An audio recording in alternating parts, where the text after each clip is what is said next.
Hi, everybody, and welcome to our Grow Your Own Organic Garden webinar with MOFGA.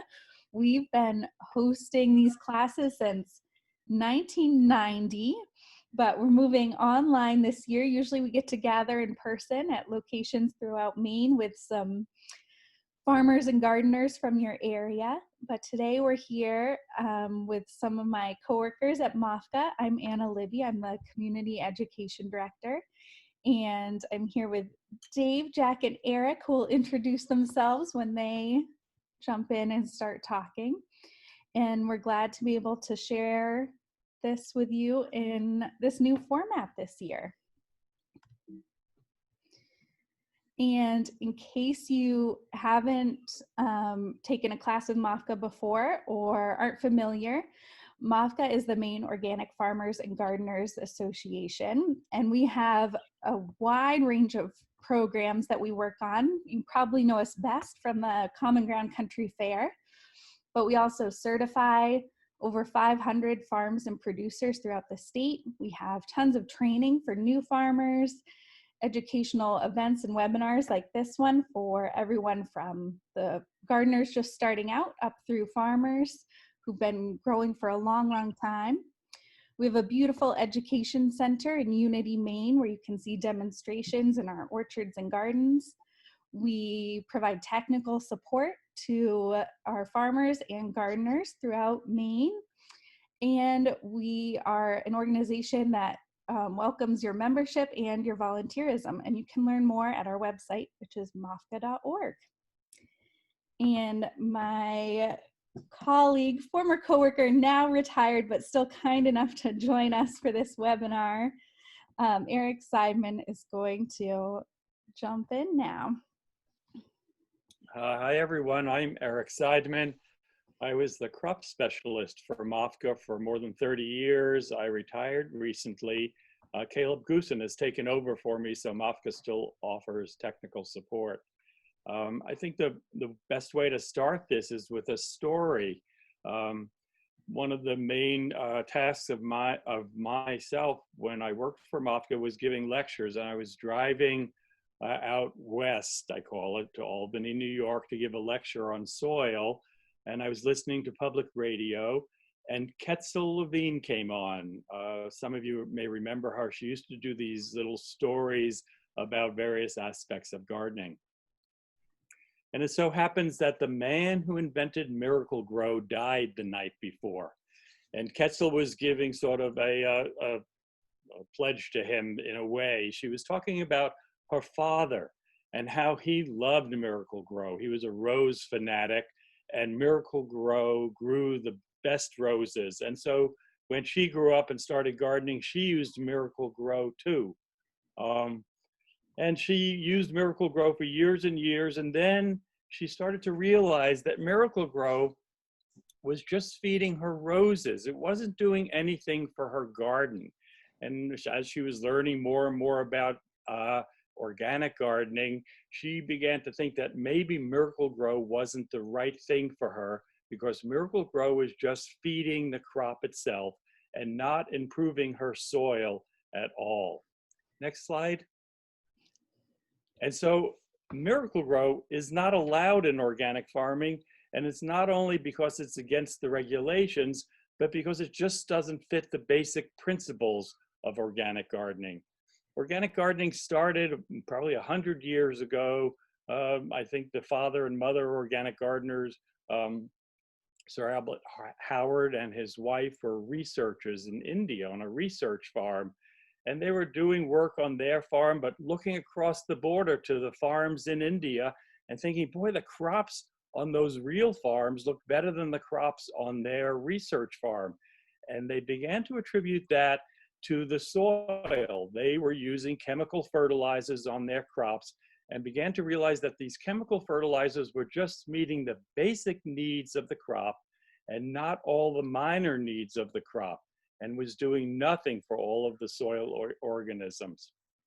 And so they're considered the fathers and mothers of organic farming, because they came up with this idea that they want to add things to the soil that feed the microorganisms into the soil, and those microorganisms would then eat those materials they're putting in the soil and release nutrients for the subsequent crops. And that's really the foundation of organic farming, this idea of nutrients for crops coming from the biological pathways in the soil. In the next slide, this is really sort of the basics of what organic farming is all about.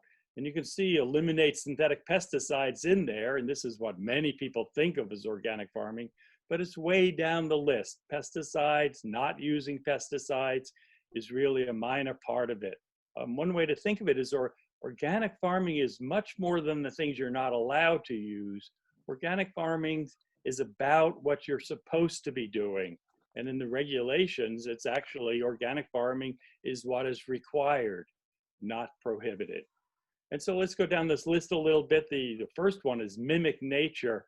And this is an odd one. It's actually not to be exactly like nature, because where we live here in the Northeast, naturally, we'd all be growing trees. And that's actually, we fight nature the whole time because we don't want our fields to be trees. We want them to be growing vegetable and fruit crops. And so by mimic nature, really what we mean is this idea of supporting all of the biological pathways in the soil, the fauna and the animals who live in the soil, to feed them with nutrients that they eat, and then their waste is used to feed your crop. To promote health, this is actually what Sir Albert Howard noticed, was that the crops were healthier on the farms around his research farm, and the livestock was healthier too. And they blamed it on the fact that their crops on these surrounding farms were more nutritious. They were getting more out of their soil, that were using this natural pathways to feed the crops. To cycle materials, that's basically what it is. The whole point of organic farming is recycling nutrients rather than buying nutrients and feeding the crops with those bags of fertilizers you buy. Building the soil, we'll come back to that later, but it's basically talking about the physical and chemical parameters in the soil and the fertility reservoirs in the soil. And then eliminate synthetic pesticides. This is really because these synthetic pesticides break the biological cycles in the soil. Not only do they kill your pests, but they interfere with all sorts of living organisms in the soil. And this goes against what organic farming is dependent on. And then, of course, the last one is increase the soil biological activity. The next slide. Going to go to Jack now, and he's going to take over. Hello, I'm Jack Cortez. I'm the landscape coordinator on the MOFGA Fairgrounds, the Common Ground Education Center, and I'm part of the community education department. Let's take a look at this. Choosing a site to plant. Well, some of us don't have too many options, and I remember a game that we played at a farm I worked at where it's called the difficult farm game, and no matter what aspect of the slope you were at, whether you had shade, whether you had rocky ground, we all tried to come up with solutions to figuring out how we could make an enterprise work, and actually, in this case, a farm, you'd actually make some money. Sunlight is at the top of the list. It's pretty hard to deny that you can get away without sunlight. There are some crops that will function with less sunlight. We'll talk about that in a little bit. Soil quality. You have the option to improve the soil quality just about at any moment. You can start in the fall, you could start now, and you'll see some measure of increase in the quality of the soil based on biological activity and the healthier plants. Wildlife, wow, it's gotten a little more difficult in years with the wild turkey population. Certainly deer can be an issue. We've had woodchuck problems. All of those need a little bit of an attention at times. They're quirky animals. They don't always meddle with your crops, but there's something to contend with at times, and it can make a little bit more difficult for you to grow things. So there is information on some of this. A little anecdote. Last year I had a woodchuck problem, and somebody recommended putting a dead skunk down the hole. And I found a dead skunk and I put it down the hole and I closed up the hole and there was no more woodchuck activity after that. It's anecdotal evidence that I got passed on, and I tried it and I thought, yeah, that's like another way to remove wildlife, maybe biologically. Drainage. This in some soils this can be difficult. Rather than removing water, though, you might find this problem later on in the year actually is an asset when everybody's complaining about how dry their soil is, and you happen to have a clay soil that holds moisture, and you get by with less watering. So if you have a very, very wet site, you may choose to move elsewhere, your garden elsewhere, but you can also maybe find that you're compensated for that wet area later in the year. Convenience, well, yeah, we'd like everything to be convenient, I guess. So this is one that's like, well, if you had to go a little further from your doorstep, you still might find adequate sunlight, adequate moisture, adequate soil quality. Typically, people had kitchen gardens where they were or an herb garden right outside the back door. So when you needed parsley, you just jump out and there was. But convenience is a factor that's like today, almost anything becomes inconvenient. So figure out how to make it a little more convenient, locating plants in an area where you can protect them from wildlife, water them easily, pay attention to them. And access to water, obviously that is a critical component. There are people, though, that have learned that they can rely on very little water to maintain their crops. And most of that is done through mulching and pay attention to replenishing material in the soil, organic matter, especially to retain that water. Okay. What if I don't have a sunny spot? Well, you can still grow things like beets, peas, spinach, lettuce, carrots, and kale. And those are great crops to grow. Or container gardening. I had a thought, so maybe move your containers around. Today, there's a lot of small wheeled containers that you might consider that you could drill holes in perhaps and have a garden in there, and maybe you would have to move it around occasionally to capture sun. But part of what I've actually enjoyed about gardening is like it inspires you to get creative, and this can be a limitation, and if it's an extreme limitation, you may have to consider someone else's yard, a community garden, or a situation like that that actually gets you more sun. Okay. Soil tests. Soil tests are recommended to check on the soil quality in your garden, or your new garden, or your old garden. Kits are available through University of Maine, and test results will come back with recommendations and information for you to consider. UMaine is now open. Their soil testing lab is open. You can definitely, it's not hard to send a soil sample there. The instructions are all online. Go to their website, you'll find that out. And then when you receive your information, it will help to guide you through what the recommendations are and what you might do to correct any problems. Let's see. Yeah, it's a basic thing, and especially recommended for people that are trying to garden closer to older houses or maybe older orchards where some heavier metals might have been introduced into the soil. You can get information to tell you whether that is going to be a problem or not. All right, next. Design with your garden with your goals in mind.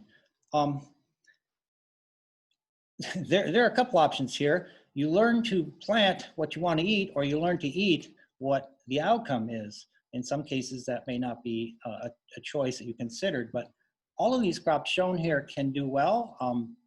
Things like eggplants might be marginal for some gardeners and a little more difficult to grow. So some of the options are, you may want to eat it, but is it going to cost you more in terms of labor or difficulty to procure that crop? Maybe that's a crop you're going to skip and just say, all right, I'll find a farmer that grows that well and I'll buy it from them.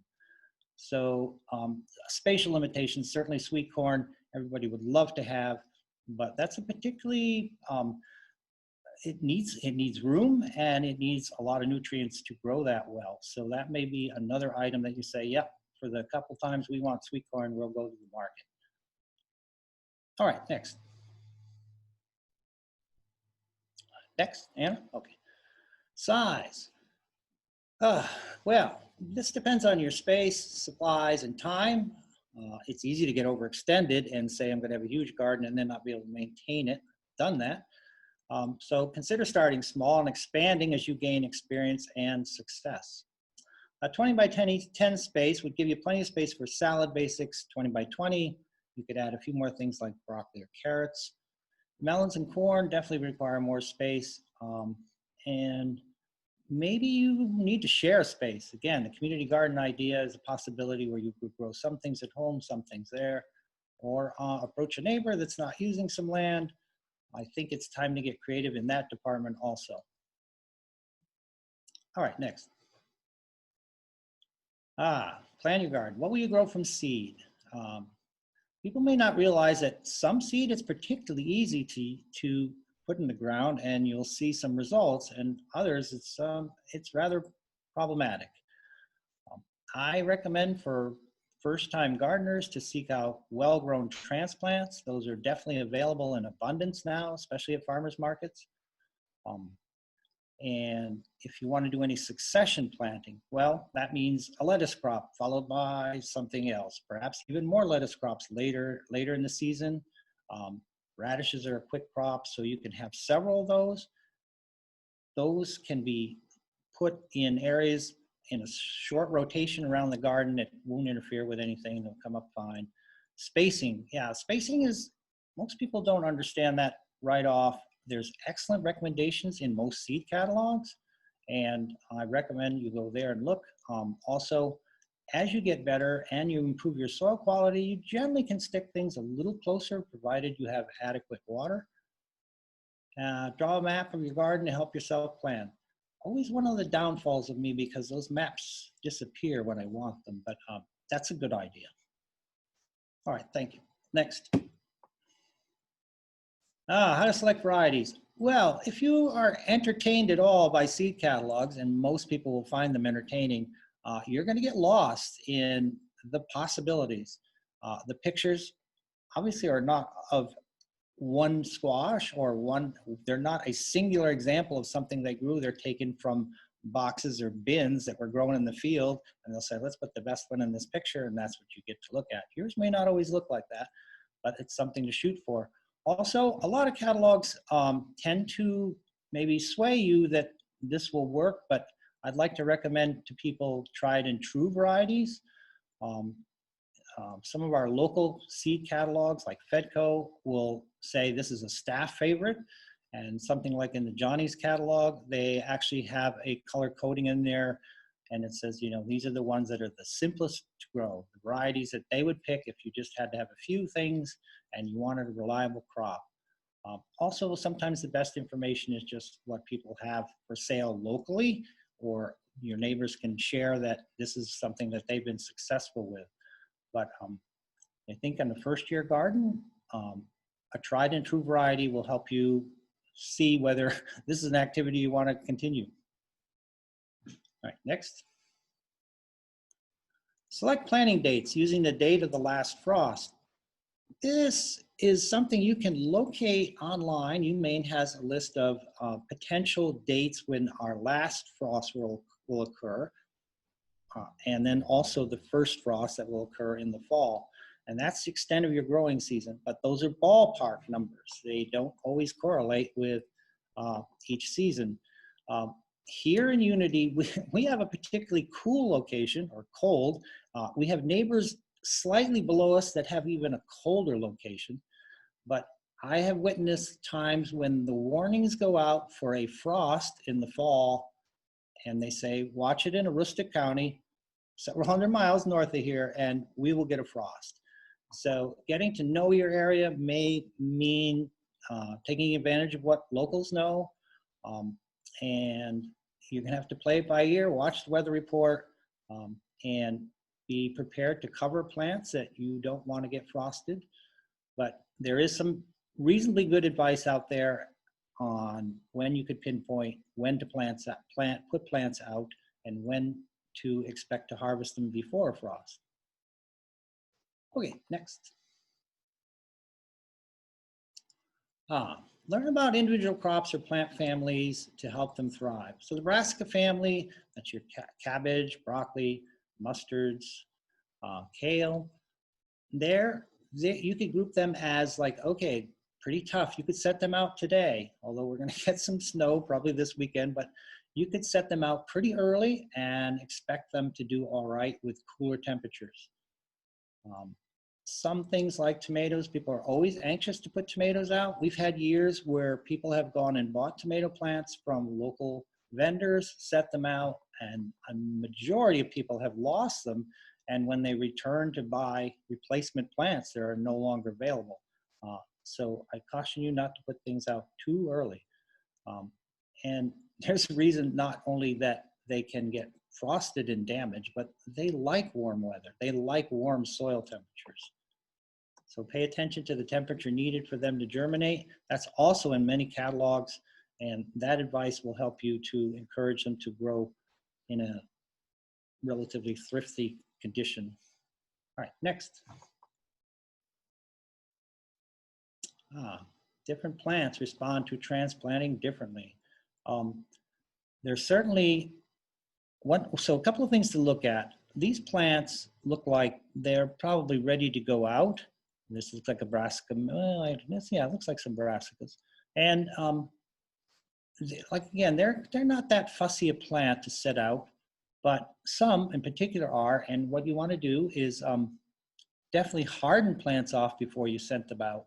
That means giving them a chance to acclimate to the outside temperatures by placing them outside for a couple hours during the day and then putting them back in at night so they don't get too cold.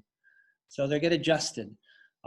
And that's always recommended, and that's generally in catalog recommendations also. The other thing to look for is when you pull a seedling out of particularly a divided tray like this, make sure the roots are not bound up. That happens sometimes, especially in smaller containers, and the roots will swirl around and kind of choke the plant. So you can actually be a little brutal and pull those roots apart. Take a knife if you need to and slice them, but at least get them on their way to saying, we're not any longer going to stay tightly bound like this. We're going to start stretching out for nutrients and water. And I guess that might be all I'll say with that one. Thanks. Yeah, this is the one I would recommend. A lot of people are anxious to start seed. In fact, Caleb, one of our staff members, says, you know, you can get one of those LED shop lights and hang it over your plants and do just as well as buying any expensive system out there like commercial grow lights. So you can play with that and adjust your dates especially and your medium and a lot of things, but light indoor lighting is something that you could remedy pretty easily with a cheap shop light. And good potting mix, yeah, appropriate temperatures for sure. Generally household temperatures, unless you have a heat-loving plant like a pepper, you might want to have some mat under it to encourage seedlings to germinate quicker. But my own take is there are plenty of really nice seedlings available out there in farmers markets and at farm stands. I would encourage anybody new to seek those out. All right, next. I'm done. Thanks. Now. Hi again, folks. I'm back. Eric Seidman, for those of you who are just joining late. We were talking about Miracle-Gro, and Miracle-Gro is a fertilizer that lots of gardeners use to feed their crops, but not organic gardeners. And the reason is Miracle-Gro is really just a bag of chemical salts. It's the various nutrients plants need. Tiny bit of background, plants can get the nutrients they need from the air, the water, and the soil. And these really come down to 16 different nutrients. Carbon dioxide is a major one. Of course, the plants need the carbon and the oxygen from the carbon dioxide to build their carbohydrates, and the hydrogen they get from water. The other nutrients are just various kinds of elements, sulfur, phosphorus, potassium, nitrogen, all these names that you've heard. And the plants use these actually to make their food. They take these very simple elements from the soil, combining with the carbon, hydrogen, and oxygen they get from the air and the water, and they can create sugars and starches and proteins and fats. And so where do they come from? Well, you could buy a box of Miracle-Gro, all of these salts, and feed the plant with the nitrogen, phosphorus, potassium, etc. Or, like organic farmers and gardeners do, they can recycle these nutrients from living organisms that were in the soil or things that they've added to the soil that have died, decomposed in the soil, and release those simple elements for your crops to pick up. And so Robert Rodale, one of the fathers of organic farming, came up with this slogan that organic farming is about feeding the soil, not the plant. Next slide. And the keys to organic soil care is all about this idea of building up the soil. There are two things that you have to build up in the soil. Actually, three things are listed here. So the two that you have to build up are the nutrients. These are the elements the plants need. You want to build up reservoirs of nitrogen, phosphorus, potassium in the soil so the plants have what they need and they pull them out of those reservoirs. And you want to encourage the microbial life in the soil because this is what is going to recycle. When something dies in the soil, it's a complex mix of proteins and fats and carbohydrates. And the microbial life is going to attack this, using it for food, and then release the nutrients, the nitrogen, phosphorus, and potassium for your crops to pick up. Soil structure is a term that is talking about the aggregation of the tiny particles in the soil, the aggregation into bigger particles, because between the bigger particles is airspace. And this airspace is important because the crop roots need oxygen just like the crop leaves do. And if the tiny spaces are too tiny in the soil, then they will fill with water and the roots won't get the oxygen. So you want to build soil structure was talking about essentially a crumb-like structure. And you can see this crumb-like structure in the picture of the pile of soil there. There's lots of air, and in those spaces, some of them are tiny, which will hold water. Some of the spaces are big, which will hold air. And it's actually the microbial life decomposing the organic matter that builds the soil structure.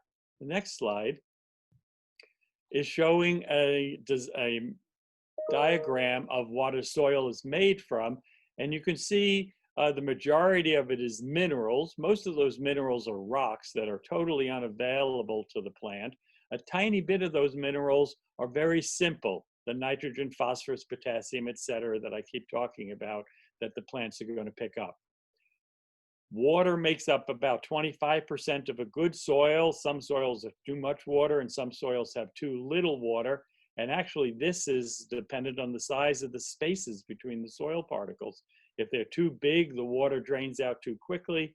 If they're too tiny, the water is held too tightly and doesn't drain, and the soil becomes waterlogged.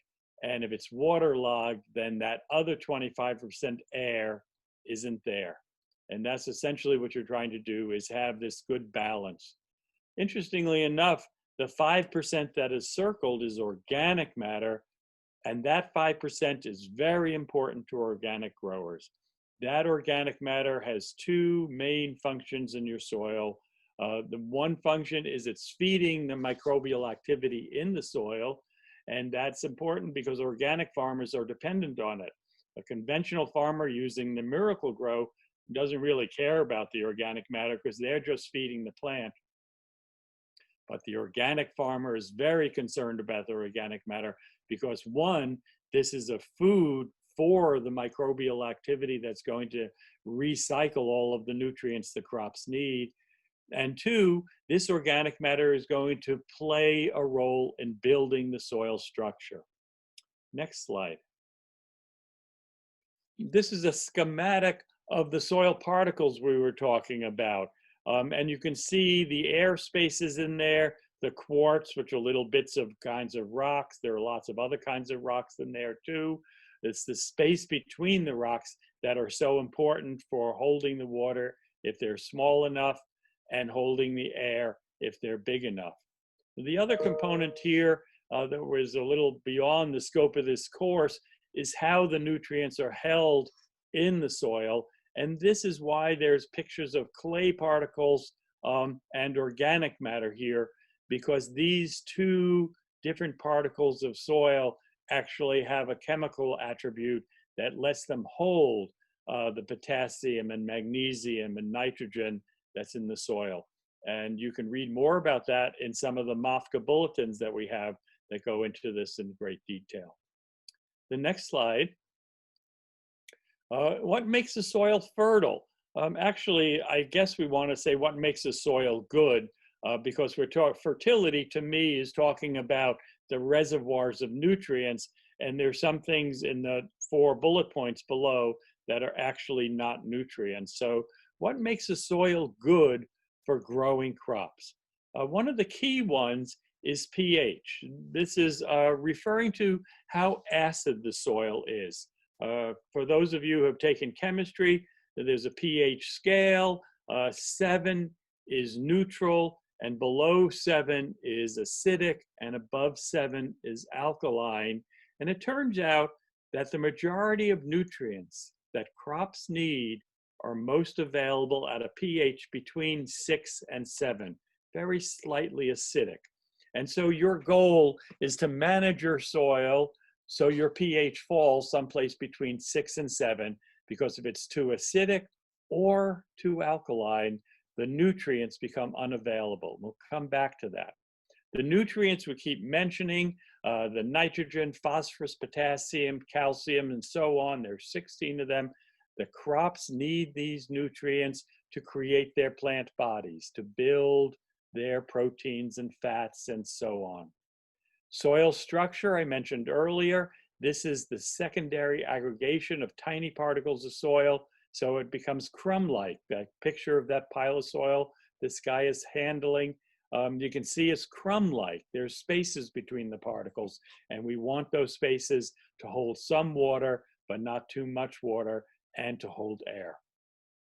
And then the other thing that makes the soil very good for organic growers is this biological activity. The biological activity builds the soil structure, and the biological activity recycles the nutrients the crops need to grow. Next slide. And so here we're getting a little bit more into the organic matter. What are the kinds of organic matter you're going to add to the soil? It's sort of going back to that earlier slide we had of mimicking nature. The way plants that grow in natural environments get their nutrients is from organic matter dying in the soil where that crop is growing. Remember, crops are very conservative, and they're conservative because they can't move. They can't go to the store and buy food. They have to make their own food. They can't go to the store and buy fertility. They essentially use the fertility ends up in their soil.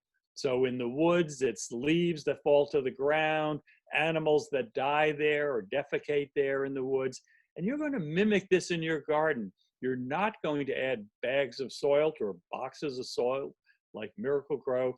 You're going to add sources of organic matter that will decompose in the garden, releasing the simple elements the crops need. And these things are manures from livestock. Green manures are crops that you grow with the intention of them dying and recycling the nutrients in the garden. Cover crops and green manures are basically the same thing. Mulches, using a mulch to keep the weeds down. This mulch can be straw, and as the straw decomposes, it releases the nutrients back. And then there's compost, which is mostly decomposed in a pile, but now it is a very stable form of organic matter. So compost is not going to be a tremendous source of decomposition in the soil that builds that builds soil structure, but compost is an excellent source of a very stable organic matter that helps build spaces in the soil where air can be and helps build a component of the soil that can hold nutrients. Next slide. And then we're going to, this slide should have been earlier. It's going back to pH that we talked about. And this slide is actually demonstrating the idea that your nutrients are most available between a pH of 6 and 7. So the pH is on the bottom axis of this graph here, and you can see the area between 6 and 7. And the fatness of each one of these lines is the availability of that particular nutrient.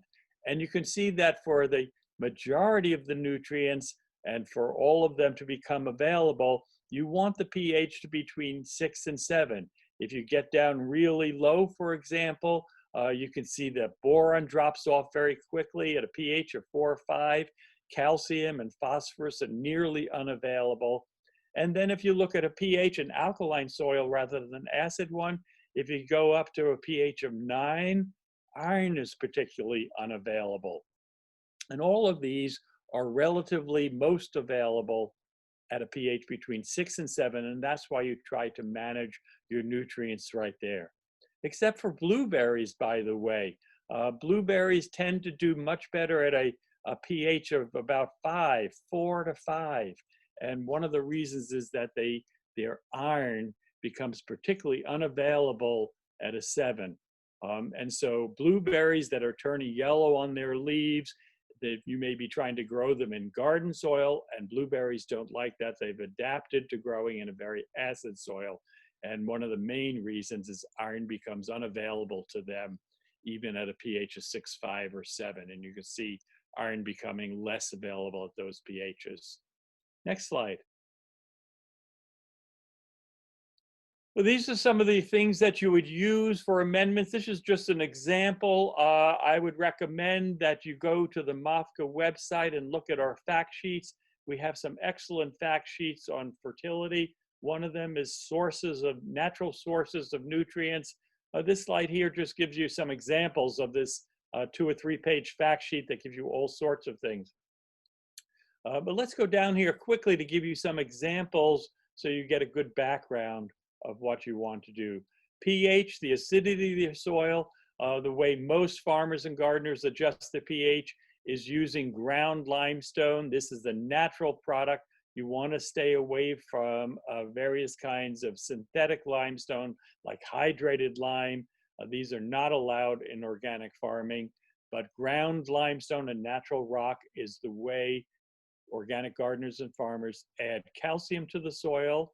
It is calcium carbonate, and also manage the pH, because the carbonate part of that molecule, calcium carbonate, actually helps adjust the pH. And getting your soil tested, as Jack talked about, is very important in adjusting the pH. You don't want to just add limestone because you've had one of these very inexpensive pH meters and it said your soil is acid, because you don't know how much limestone to add. You want to get your soil tested at a laboratory, which will actually look at other characteristics of the soil and can determine how much limestone to add to adjust your pH to be in that 6 to 7 range that you want. Wood ash is the same thing. When I started working for MOFGA, one of the first questions I got was some guy who finally, after years of gardening, his crops were doing poorly, decided to send a soil sample in, and his pH was about 8.5. And obviously, from looking at that previous slide, his crops were suffering a nutrient deficiency. The reason it was 8.5 is because he was adding wood ash to his soil every summer. When it was done heating season, he had lots of wood ash, so he put it in his garden. And this is an example where too much of a good thing is not good. He drove his pH way out of the range that he was desiring. And so don't add wood ash because you have a lot of wood ash. Add wood ash because your soil test has said you need wood ash to adjust your pH. Save it until you do need it in a metal container. Someday you will need it. Phosphorus, 2 very common sources of phosphorus are rock phosphate, which is the natural rock, and bone meal, which is a waste product of the meat packaging industry. There are a lot of other sources of phosphorus that are talked about in the MOFGA fact sheet you can find on our website. Wood ash is a great source of potassium, but I would only add it if you need the liming effect.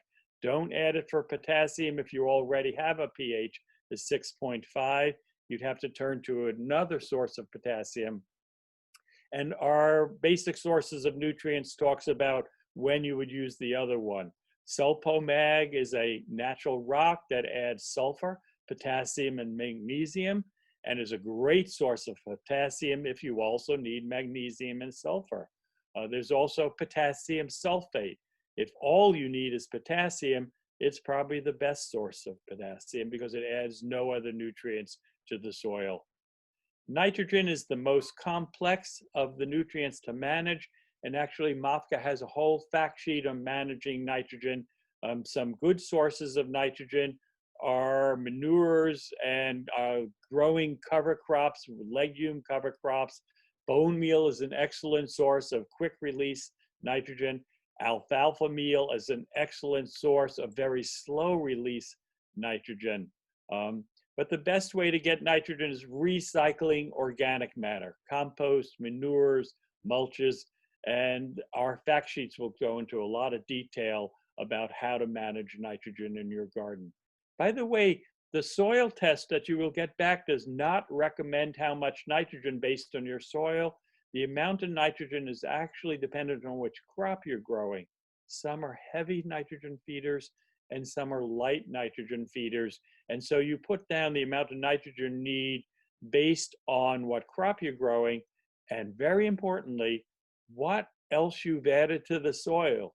You may not need to add any nitrogen if you have enough organic matter in the soil. If you've been adding compost for years and your organic matter is around 8 to 10%, you won't need any nitrogen because that decomposing organic matter is going to release enough nitrogen for most crops.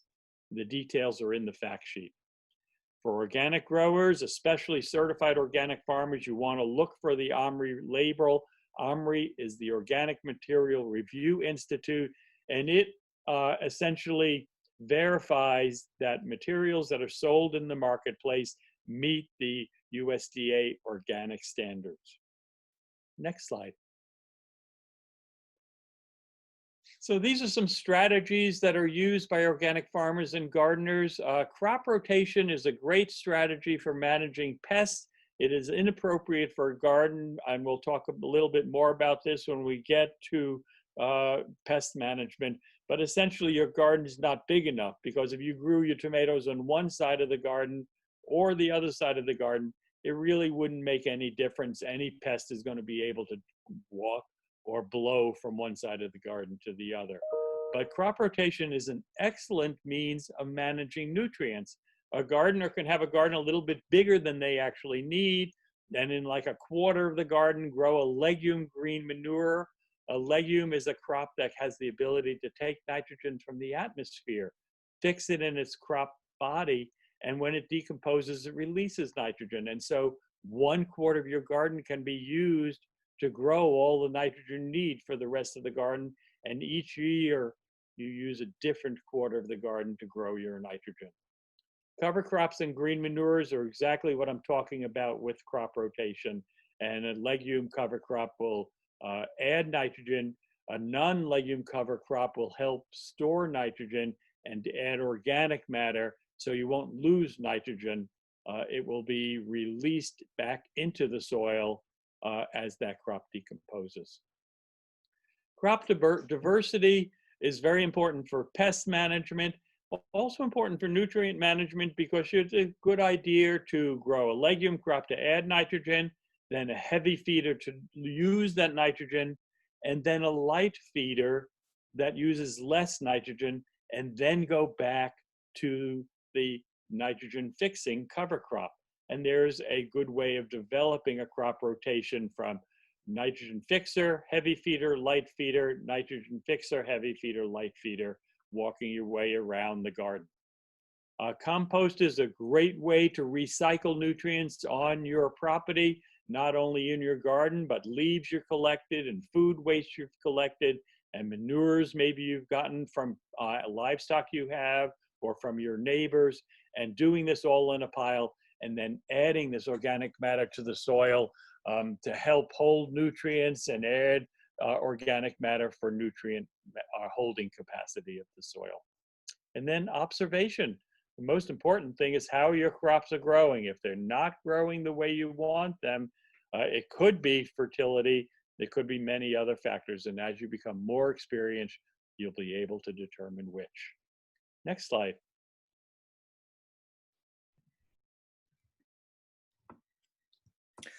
Hi, my name's Dave Colson. Right now I'm the Southern Maine Organic Specialist for MOFGA. I also have had a certified organic farm for 35 years.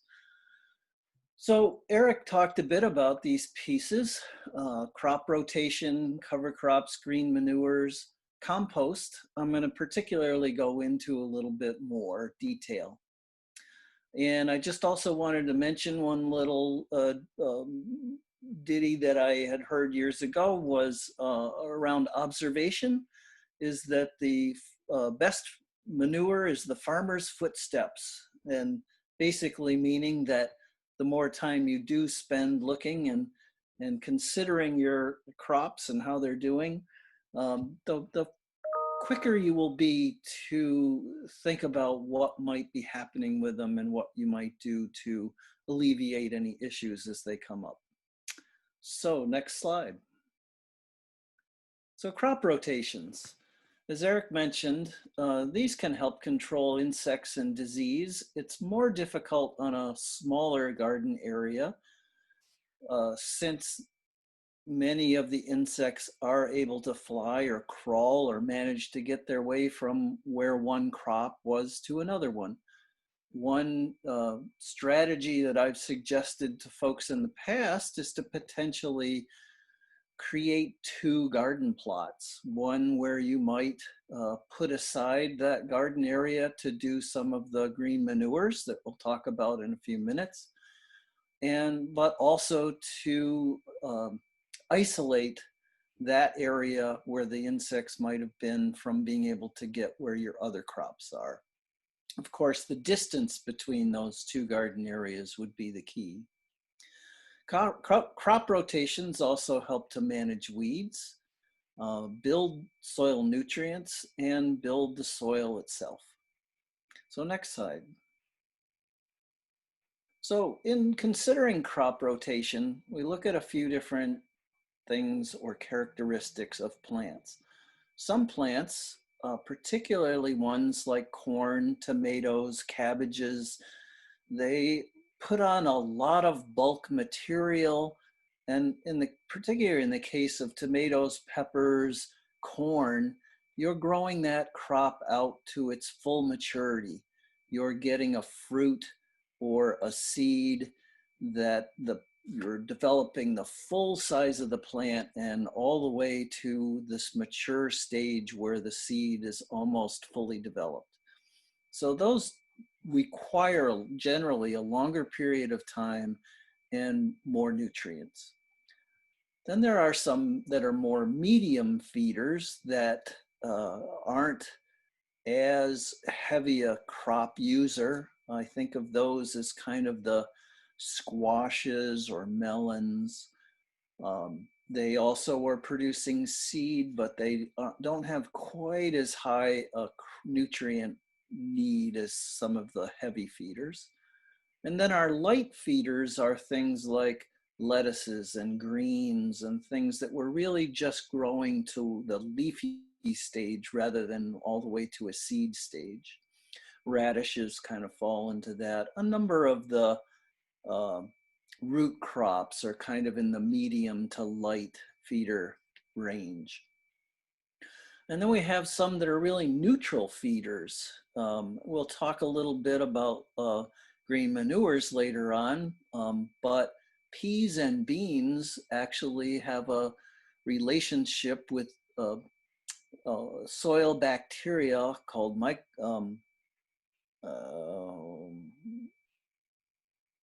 not thinking of the name at the moment, but anyway, they have a relationship with the bacteria that help to fix nitrogen on the roots. And those are generally considered a light feeder since we're actually, again, harvesting the seed from those crops. Let's go on to the next slide. So another thing to consider in how you might rotate crops are some basic plant families. So it can be very confusing when you're looking at particularly a seed catalog where there's all these different kinds of vegetables that you might be interested in growing, but really it breaks down into a little more than a dozen different plant families. And once we learn those different plant families, then we can have some idea of how to potentially rotate, because often the insects and diseases that might damage those crops are very similar in each plant family. So an insect that might eat your tomato would probably eat your pepper, would also probably eat your potato. And the same with many of these different ones. So these are particularly, the listing starts out with the first name being the Latin name for that particular crop. The second, so in this case, Solanaceae would be the tomato or nightshade family. So the first name is the Latin name. The second one is more of a common name. And then we've listed a few common plants within each of those groups. So if you were to be growing different Solanaceae plants, you would want to avoid planting in the same place, those same plants the next year. You might want to put in one of these other plant families. Just a couple of quick things down towards the end of the list. The umbellifer parsley family has a number of herbs within it, but also things like carrots and celery. And then the labiates, which are the mints, are the sages, thyme, basil, and general mints. Now, most of those are perennial plants, so you wouldn't necessarily be rotating those around. Additionally, the rose family, which are apples, strawberries, raspberries, are, again, more perennial or biennial plants, wouldn't necessarily be moved around, but could potentially be a part of any garden. Jack had mentioned earlier the difficulty in growing corn. Some of the other grains take a lot of space, but they are unique in their own plant family.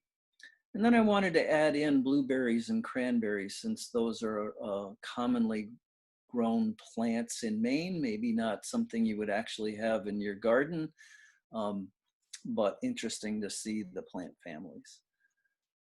Next slide. So green manures and cover crops. This is where it kind of gets confusing. As Eric says, these two names are used kind of interchangeably. I generally think of a green manure as a crop that I'm growing specifically to till into the soil to add nutrients back to the soil. So I want this crop to grow well, to be healthy, to get to a relatively full size. Although what I don't want the green manure crop to do is go to seed, because once it drops its seed on the ground, you're going to be fighting that, potentially fighting that green manure crop for years to come. So the key on green manures is to grow a nice lush plant, but don't let that plant go to seed. Now, cover crops I generally think of as something we're putting onto the soil to hold the soil for some period of time. It may become a cover crop, but not always, that might not always be the case. In some cases where we will seed something down, it holds the soil for a little while in the spring or the fall, and then dies naturally, either because its life cycle is over, or cold weather will kill it. So let's go on to the next slide. So what are some good ones to work with? There are a lot of green manures and cover crops that folks maybe have heard of and maybe have tried in your own gardens. A big one that a lot of farmers talk about is winter rye, and you'll notice that's not on my list here. One of the difficulties with some things like winter rye, or another favorite summer one that mimics corn, is sorghum Sudan grass. Both of those do really well in helping to crowd out weeds and put a lot of organic matter into the soil. Unfortunately, unless you are able to remove those from the garden and compost them somewhere, or have large enough equipment to turn those into the soil, they can be very difficult to deal with when you're ready to terminate that particular crop. Which is why we often suggest things more like field peas and oats. They're in the spring, they're a nice quick grower. You can let them grow to flowering. You can see some flowers on the peas here. The oats will start to form a seed head, which is a good example under the fall oats. You can see that oat seed head. Once you start to see these flowers or seed heads, now those don't have viable seeds in them yet, but typically that's a good time to think about turning that crop into the soil. An additional thing to grow in the summer might be a clover of some kind. Many of our clovers are perennials or biennials. And again, rather difficult to get rid of once you are done with them and you want to grow something else perhaps the next year. However, crimson clover is a tender annual or biennial. It will winter over down south, but here in Maine, it typically is killed by our cold winter weather, as are the field peas, the oats, and so on. So if you don't get to mowing or tilling or removing these crops into the fall, at least by the next spring, our cold winter will have killed them. So you'll just see a mat of material on the ground rather than fighting a living plant. One of the other things to consider in growing these is, particularly on the legumes, such as the peas and the clover, the highest amount of nitrogen in those plants are going to be as it begins to flower. Now, there's a couple of things you can do with crimson clover. You can actually mow it or scythe it or cut it back somewhat, and it will, because it is a biennial, it will come back and reflower again. But if you want to either cut and compost or cut and incorporate the legume into the soil, the thing to look for are those beginnings of those flowers, which tell you that the nitrogen is at that high level, but it hasn't gone to seed yet. Next slide. Another helpful summer grower, again, what we're showing oats here again. Oats are a nice, relatively inexpensive and quick growing crop that can either help to nurse something like a crimson clover along a little bit, or just can be used and terminated on its own. Another one that I really like in the summertime is buckwheat. And you can see from this picture that buckwheat is actually not in the grass family at all. Its family is Phagopyrum, and it is a broadleaf plant with a beautiful flower and a very strong bee forage plant. It's a very quick grower. It used to be known as the homesteader's grain because you could almost always get a quick buckwheat crop if you weren't able to grow some of the longer term grains. But because of that, it only takes buckwheat about 6 or 7 weeks from seeding and germination until the plant is big enough to begin to start forming seeds. And these pretty white flowers, once you look inside of them, you can see the interesting kind of three-cornered seed that grows inside. You want to be aware of that and not let this plant go to seed. But it does grow so quickly, it does a nice job of kind of crowding out weeds. And if you have a garden area, a bed or a section of your garden that you're not planning on using either till later in the year, or maybe you've harvested your peas and you want to do some quick green manure in there, buckwheat is a really nice one to grow. Next slide. Compost. So Eric talked quite a bit about compost and its place in the soil. I remember seeing a bumper sticker years ago that said compost happens, and that was based off of another slogan, which I won't mention, but actually compost happens, but it is a controlled process. We'll talk a little bit more about that later. But typically what you're looking to do with composting is add organic matter, add nutrients to the soil, and help build microorganisms. Now, as Eric mentioned, once you build up the organic matter in your soil, either through cover crops or composting, those microorganisms will continue to break down those substances and add some nutrients to the soil. But perhaps one of compost's most important aspects is that of adding organic matter and stabilizing and adding the ability to hold nutrients in the soil. So Eric mentioned the chemical properties of organic matter and clay. And so we think of compost as more of a condition, as much as of a conditioner as it is a nutrient itself. One of the great aspects of compost is that as you add the stable organic matter in the form of compost, you're adding places for the nutrients that you might add through other sources.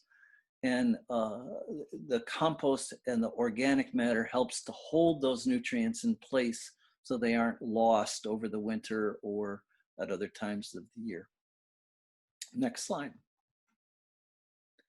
So what's necessary for doing composting?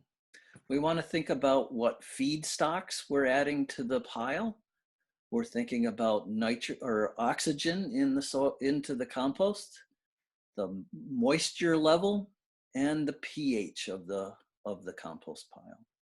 So let's look at these individually. Next slide.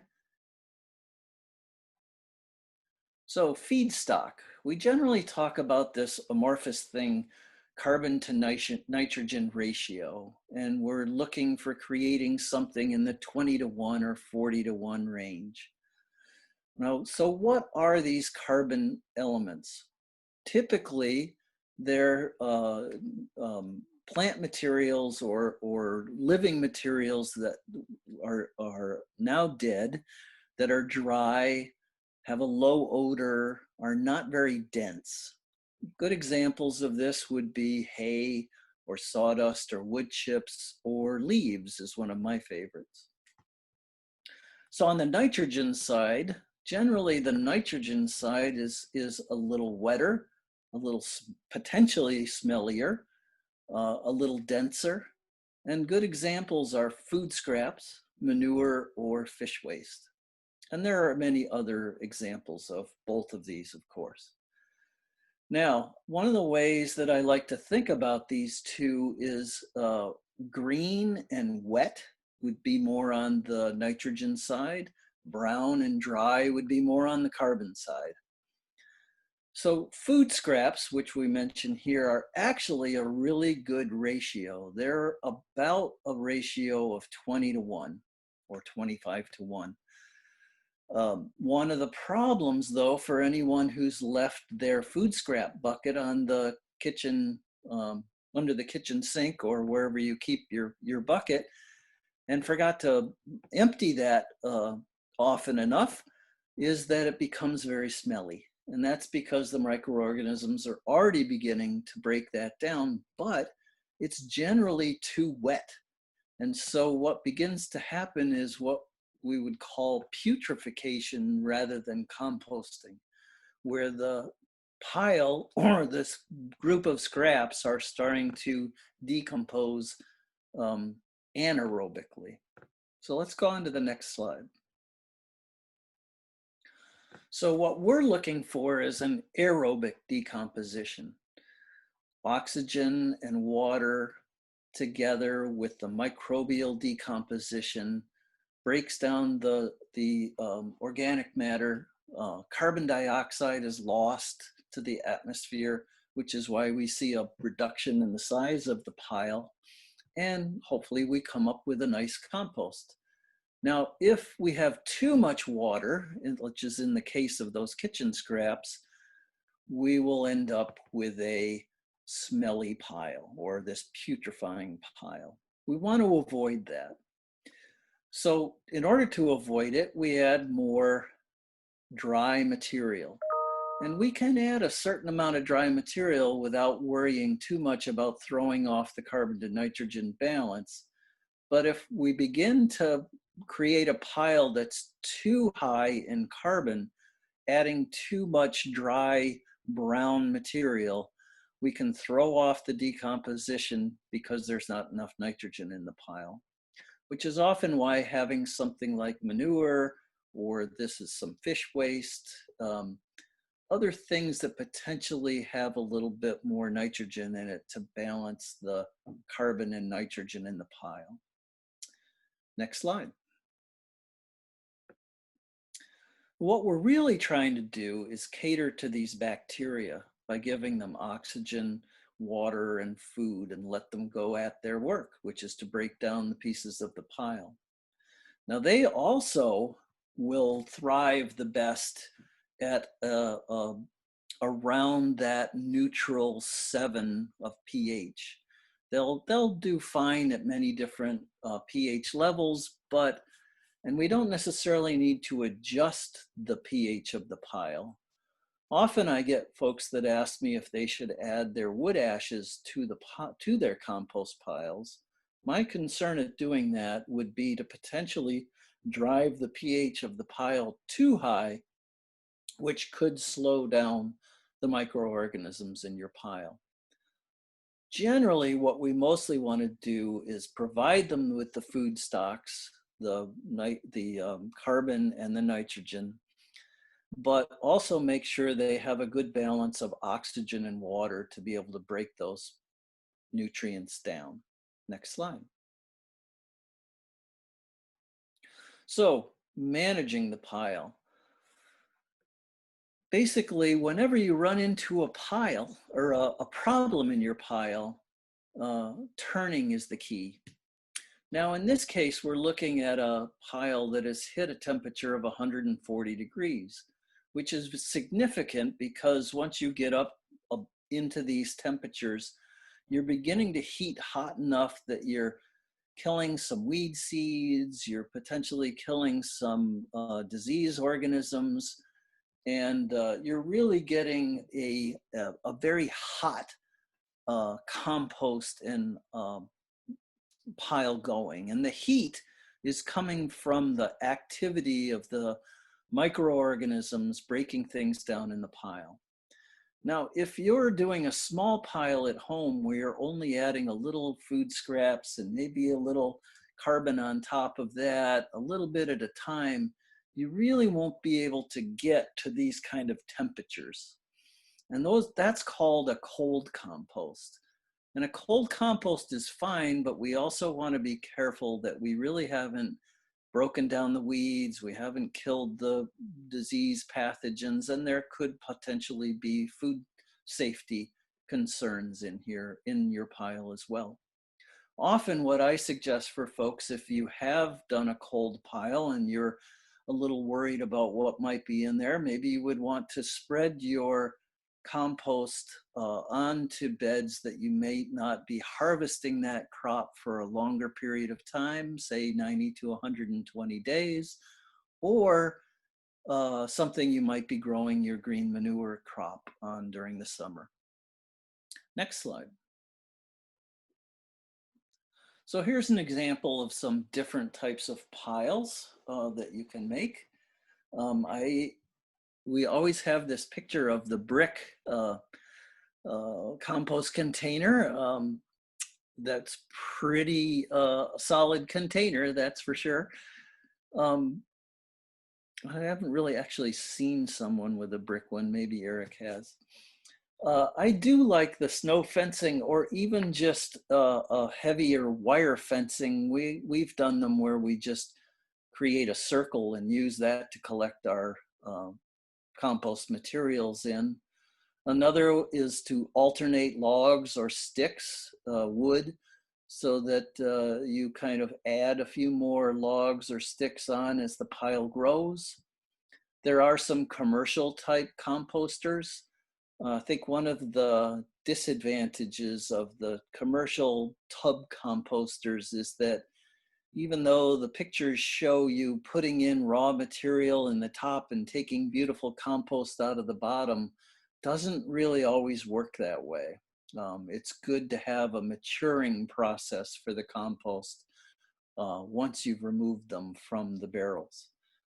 And perhaps the system that I like the best and that we use on our farm for our smaller composting needs is a 3-bin system. And ours actually has a roof over it so that we can continue to add compost during the winter.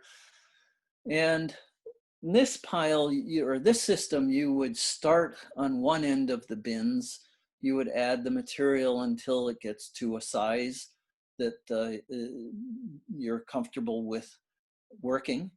And then you would turn that into the middle area and allow that to break down a little more without adding any more material to it. And then you would start a new pile in the original one. And then when that second pile is filled, you would turn the middle one into one of the far ends and the new pile into the middle and start another pile.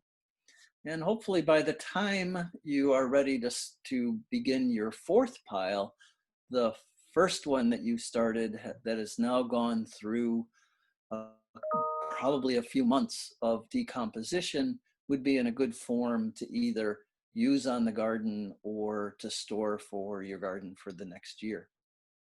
Next slide. So troubleshooting the pile. What to do when it's too wet? What if it's too dry? What if it smells too much, or if it heats up too much? Unless you have a very large composting system, I wouldn't think that overheating would necessarily be the problem. The smelly part of the pile comes from nitrogen breaking down and escaping in the form of ammonia. And at that point, turning the pile helps to give you an opportunity to add some drier material in, because often the smell comes from having too much wet material in the pile. So if it becomes too smelly, two things are happening. One is it's probably too wet, and the other is that you're actually losing some of that valuable nitrogen into the atmosphere. So turning the pile, a stinky pile, and adding some dry material in can help to alleviate that problem. Too dry, again, this can happen at times during the year. I generally don't see that too often. When I am creating a pile, especially if I'm adding a good amount of brown dry material, sometimes I will wet that down as I'm adding other things. But basically, your main rescue remedy to a compost pile is digging into it and potentially turning the pile and adjusting by adding a little water, adding a little dry material, and having a good look at what's happening in there. Next slide.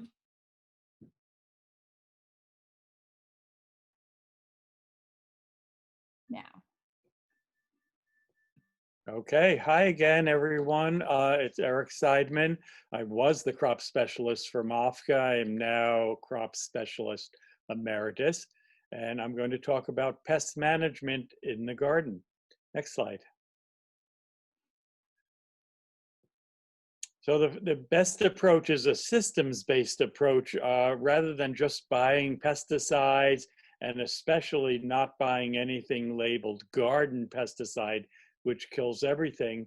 You want to actually design your system to avoid as many pests as you can.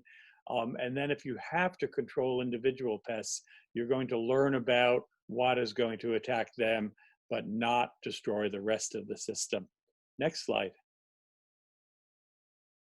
And so the systems-based approach is essentially, it's IPM. IPM sort of has a bad name in the organic world, but in reality, it is the organic approach. IPM, Integrated Pest Management, is integrating all of the various kinds of pest management in your system rather than just pulling out the pesticide. And so you start with healthy soil, basically just like people. The healthier the crop, the better resistance it's going to have to a pest problem. Good weed control. Weeds are a problem because they harbor pests, and they are a particular problem with fungi that cause diseases because they keep the crop damp. Next. Avoiding the pest is your first line of attack. Prepare the soil in advance. Lots of people are very anxious to get to gardening, and they plow out a piece of lawn and want to put their garden right there. But there are actually a lot of pests that live in the lawn without the lawn showing any of the symptoms of them being there, because the pests are in small numbers compared to the amount of grass plants there are. But if you kill all of that grass and then put a broccoli plant every foot or so, they're going to zero in on those broccoli plants. And so you want to prepare the soil, and that means spend a year tilling it up, getting rid of the weeds, letting the pests die because there's nothing for them to eat there, and then the following year start gardening. Sanitation is if you have a diseased plant or a particular insect problem, cleaning up after it. There are lots of particular pest problems where sanitation works great. There's pest problems where sanitation hardly works at all because the pest problem blows in or flies in. And so as you'll see, we'll come back to this many times, knowing what your pest is and its biology is very important. Sanitation may be all you need to get away from something. Barriers are keeping the pest away from your particular crop. And I'll show some examples of a barrier. Crop rotation is an excellent tool on the farm scale. On the garden scale, as David points out, crop rotation is hard to use in a little garden because almost any pest, disease or insect is going to be able to get from one side of the garden to the other. So one example that Dave pointed out is to have more than one garden. If you're growing potatoes in one place and you end up with potato beetles, having a second garden to go into with your potatoes the following year is going to work great because potato beetles overwinter and wake up and can't fly. And they walk around looking for their next crop of potatoes to eat, and they'll die before they can get to your other garden if it's far enough away. Next slide. And then as your last resort, if you're going to have to attack a particular pest, there are different kinds of pesticides that are allowed and recommended in the organic world. And they fall into these four categories: microbial being microbes, bacteria or viruses that attack very specifically one kind of pest. And there are a handful of these on the market, and we'll talk about some examples. The most common one on the market is a pesticide called dipel. which is a bacteria that produces a toxin that attacks caterpillars. Botanical pesticides are pesticides that are toxic to insects. The pesticide comes from a plant, and there are quite a few of these. Most of these are general pesticides, and we allow them because they break down in the environment very quickly, and they're natural, so they're allowed, but they're frowned upon because most of the botanical pesticides, like pyganic, are generalists. They kill all sorts of different kinds of insects. Then there are chemical pesticides. There are two examples of fungicides that are very common in the organic world: copper and sulfur. These are two chemicals that are allowed in the organic world because they're natural, and if they're used carefully, do not destroy the rest of your system. But you have to be particularly careful with your chemical pesticides. And then biological pesticides are actually organisms that are alive that you release into the system. For example, ladybugs in a greenhouse will enjoy eating all the aphids in your greenhouse. And so next slide. I want to point out that the first step to using these various kinds of controls or management techniques on the organic farm or garden to manage the pests depends upon knowing the biology of the individual pests. And actually, if it's a pest at all. There are 6 things here. Actually, only one of them is a disease, the botrytis, the tomato, and only one of them is actually an insect. And it looks like a disease problem. The bottom left, the hopper burn, is caused by the leaf hopper, and it is actually looking like a disease. It's one of the most common questions I used to get. People would think it's late blight or something like that, but it's actually damage from the leaf hopper feeding on potatoes or beans. The botrytis on the tomato there is a very common fungus that attacks all sorts of different kinds of crops. Very hard to manage because the spores are everywhere, and basically your management for botrytis is modifying the environment, keeping the plants from getting or remaining wet too long. The other 4, the potassium deficiency, is very common in tomatoes, winter injury in strawberries, blossom end rot is very common in the tomato shown here, but also very common in summer squash and cucumbers, and then phosphorus deficiency in corn. All of these here are abiotic, not caused by pathogens and all, and has nothing to do with pest management, but goes back to fertility or cultural management on the farm. So knowing what you're dealing with, the farmer footsteps, I remember Dave saying that before. I love that. Remember that. It's knowing what's happening and seeing it in the early stages by making observations frequently. Next slide. So now what I'm going to do, I can't talk about all of the different kinds of pests, but I want to talk about just a handful of really common ones, more important for me to tell you how, or actually to stress the importance of learning the biology and choosing how to manage it, rather than for you to get the actual management out of there. I think that the best place for you to learn the management are some various guides. We have some MOFGA bulletins on this. We're going to put out a list of resources at the end, and we can list some good books in there for insect and disease management. The University of Maine Cooperative Extension and all the other New England states puts out the Vegetable Management Guide. That's an excellent source for pest management and some good pictures in that. And now I'm not sure any of this is necessary because Google is so excellent for finding the pests. But also, I have been replaced at MOFGA by Caleb Goosen, and he is paid to answer your questions. So if you run into a pest, send Caleb a picture of the pest, and he will tell you what it is and to help you find the biology of it, and then what is the best approach for managing it. So let's go through a couple of examples. This one here is the flea beetle. The flea beetle is particularly bad on seedlings. It's very common early in the spring and most damaging early in the spring because the plants are so tiny.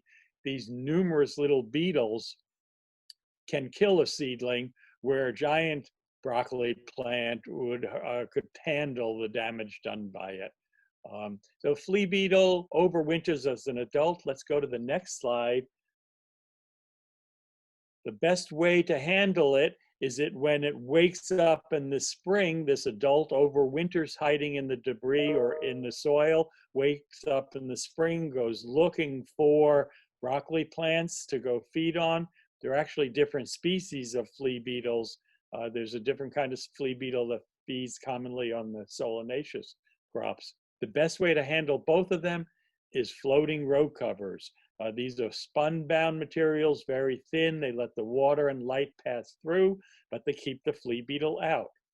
The key is getting it on early before the flea beetles fly to your crop, because you don't want to cover it and lock it in. And also, crop rotation is very important here. If you have massive flea beetle problems in your garden, putting a floating row cover on may just lock them in. And so flea beetles are a major problem. 2 gardens is an excellent choice here, and using the floating row cover and crop rotation together. Next slide. Early blight. There are a handful of diseases of tomatoes. Some of them are very common. Early blight is probably the most common one.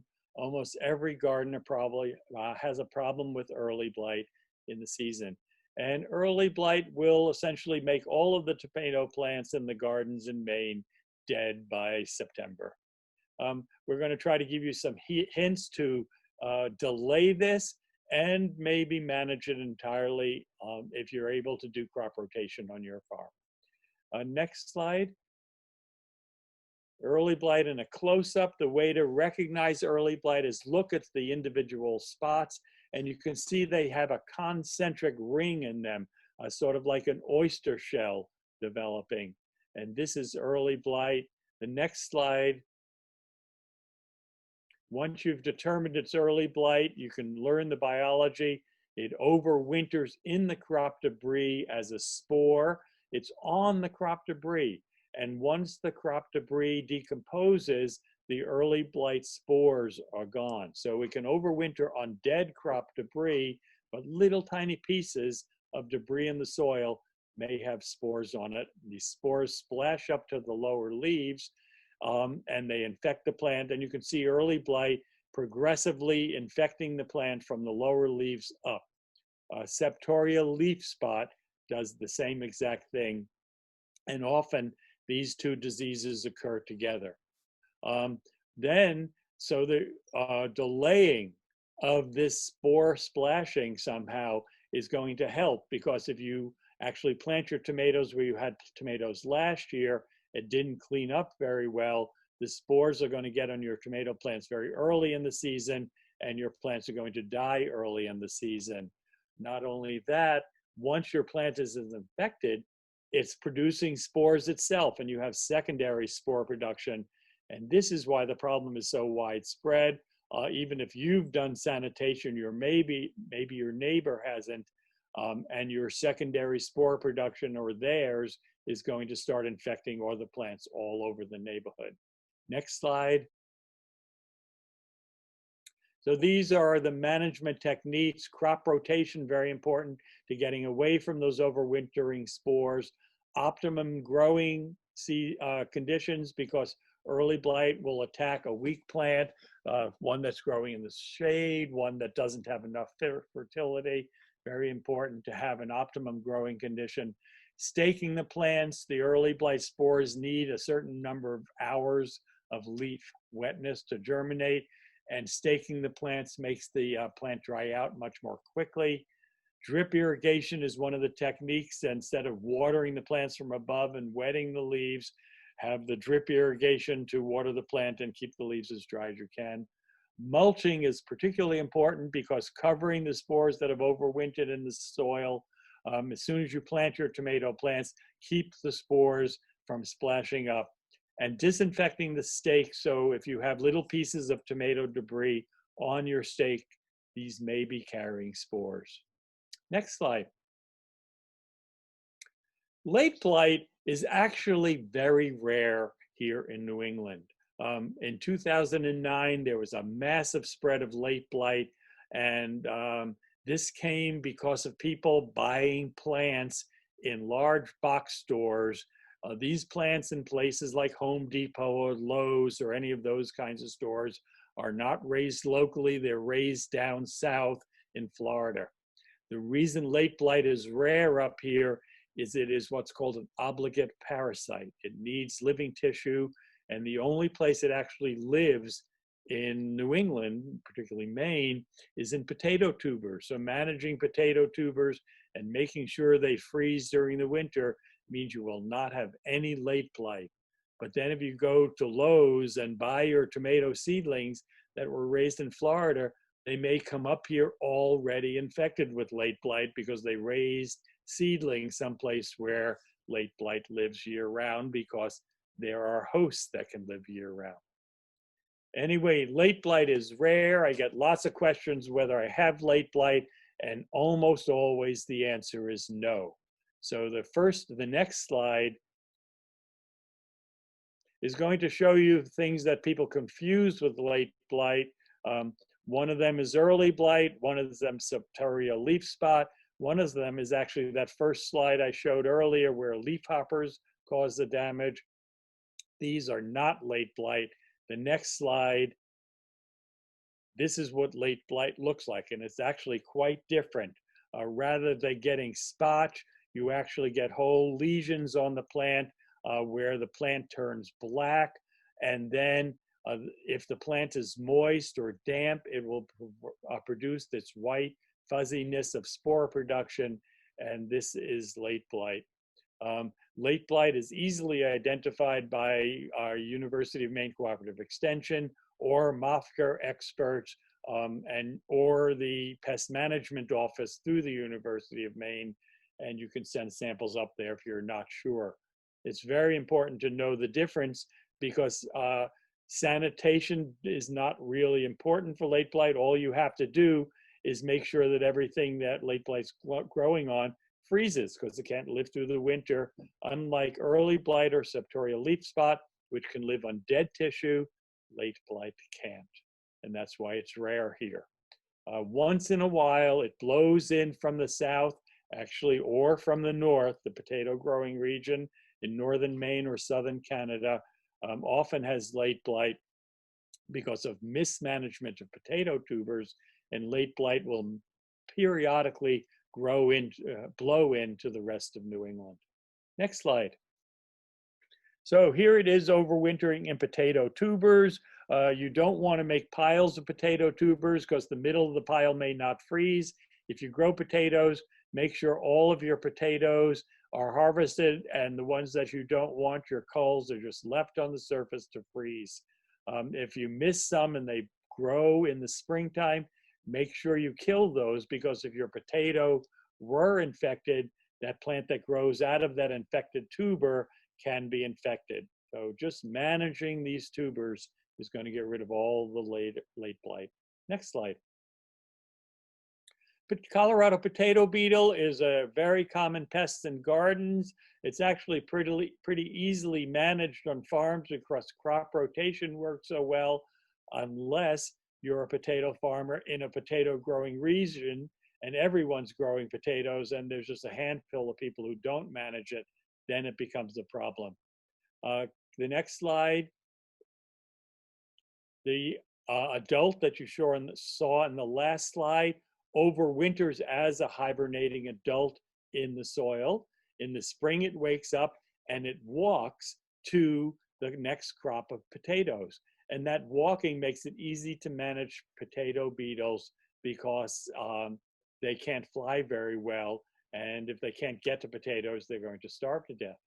If they do find potatoes, because you grew your potatoes in the same spot as you did last year, they're going to lay eggs. Those little golden things in this picture are the potato beetle eggs, and they hatch, and little dark things there are the tiny larvae. They go through 4 instars. That means they shed their exoskeleton, into a bigger one and grow 4 times. The next slide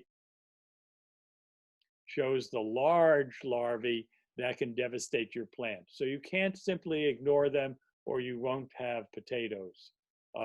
These larvae then pupate and turn back into an adult, and there's 2 or 3 generations, depend where you live in Maine, each year. The second generation are good flyers. So good sanitation, good crop management is key to avoiding the potato beetle, but you may end up with some later in your season because your neighbor didn't manage it very well. And this is what happens up in the county, where the potato beetles are flying all over Worcester County by middle season or so, certainly by the late season. Next slide. So cultural controls, hand picking them on a small scale works great, or squishing the eggs, walking through the fields, finding those little clusters of eggs, or finding the adults earlier in the season. You're not going to have the larvae, and just knocking the adults into a jar of soapy water. Mulching the crop keeps the adults from coming up, and they don't like to walk on the mulch, and so mulching works great for potato beetle planting. Delayed planting. I've actually waited to July to plant my potatoes, and I got a good crop of potatoes. You have to use an early season or short season potato variety, but you're later than the potato beetle. It's come out of the ground in April or early May, looking for something to eat, and by July it's starved to death. And of course, crop rotation. Next slide. If you've missed everything and you have to turn to a material, the last resort, your last resort, or I like to call them rescue treatments, is a material called Monterey Garden Spray. This is a microbial pesticide. It's actually called spinosad. It is a material that is a toxin produced by a bacteria. Monterey Garden Spray is the garden size container of this. And actually Bonide produces one that you could find in most garden centers. If you can't find Monterey Garden Spray, the Bonide one is called Colorado Potato Beetle Beater. And it is actually the same spinosad that's in this garden spray. So the next slide.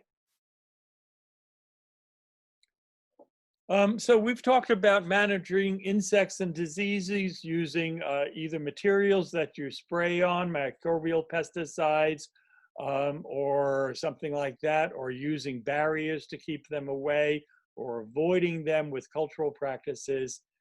Weeds are similar, although the materials are much rarer. There's no specific crop-specific herbicides that are allowed in organic gardening. There are some generic herbicides, like acetic acid, for example, but actually in a gardening situation, these don't make any sense. So buying these herbicides that you'll see in the organic section, they're very expensive. I think they make sense for weeds growing between the stones in a patio, perhaps, but they don't make any sense in a vegetable garden. So I would stay away from them. Here are the things that actually are used in weed control. Basically, cultivation is the most important one. The most important thing to weed control is not letting any weeds get big and drop seeds and becoming a new problem. Or if a perennial weed gets big, it will take over your garden. So the idea with cultivation is essentially scratching the surface of the soil and killing the weeds when they're tiny. And this means going out a lot. It doesn't mean waiting for the weeds to start hiding your plants so you can't see them and then going out with a bunch of friends and pulling them out. That's not going to work that well. It means going out frequently and killing the weeds often before you see them, and scratching the surface with a hoe or a wheel hoe. And this scratching the surface will kill the perennial weeds trying to get started, or kick up little annual weeds that are just germing from the seed and they die in the sun. And so I think this is your most important weed management in the garden. The other weed management that I like to point out is lots of gardeners put their garden in the middle of their lawn and the grass keeps coming in, or their other weeds come in from the edges. And so one of the tools that I like to recommend to gardeners is keep a 1.5 foot border around your whole garden. And once a week, go around that border with the rototiller. And this keeps all the perennial weeds like quackgrass or morning glory kind of family of weeds that grow from rhizomes from edging into your garden. Mulches are excellent in garden, using a straw mulch or a plastic mulch. Both are allowed in organic farming. Keeps the annuals from germinating, and if the mulch is thick enough, will keep the perennials from coming up. And so these are the basics of weed management. I think that's the last slide. Am I right? You're right. We just have some reminders here at the end to sum up around planning your garden well in the beginning, having a nice diversity of crops in your space, focusing on composting. I think everyone has mentioned walking outside a lot and observing what's going on in your garden will help keep it healthy and strong throughout the season. And to just go ahead and experiment and have fun while you grow. Any other words of wisdom, Eric and Dave, you want to add to this slide? No, I think your last piece, it should be fun, and hopefully you'll end up with plenty of good veggies and other fruits and so on to enjoy. Yeah, and my last point would be keep in touch with MOFGA. MOFGA has a lot of experts on staff